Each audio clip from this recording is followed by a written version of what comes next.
বৃহস্পতিবার রাত্রে দমদম বিয়েবাড়ি থেকে ফেরার সময় ওলা করলাম। দমদম থেকে উত্তরপাড়া আসতে ৮ ঘন্টা সময় লাগে।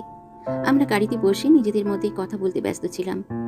যখন উত্তরপাড়ায় গাড়িটা ঢুকলো, তখন আমার কর্তা ড্রাইভার ভদ্রলোকটিকে জিজ্ঞেস করলেন, গাড়িটা কোথাকার? উত্তরে ড্রাইভার সাহেব জানালেন, শিয়ালদা।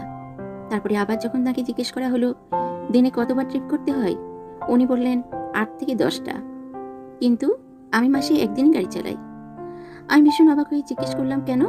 উনি তখন বললেন, আপনি গুগলে গিয়ে ওলা এভার ড্রাইভার অশোক কুমার সিং টাইপ করুন। এবার আরও অবাক আমরা, বললাম, গুগলে? উনি বললেন, আরে দেখুনই না। ওনার কথা মতো তাই করলাম। টাইপ করতে আশ্চর্য শেষ পর্যায়ে পৌঁছে গেলাম। ওনার মেয়ে অদিতি সিং ভারতবর্ষের প্রথম 3 জন নিউরোসার্জনের একজন। শুধু তাই নয়, পশ্চিমবঙ্গ থেকে আইসিএসসিতে মাধ্যমিক এবং উচ্চ মাধ্যমিকে প্রথম হয়ে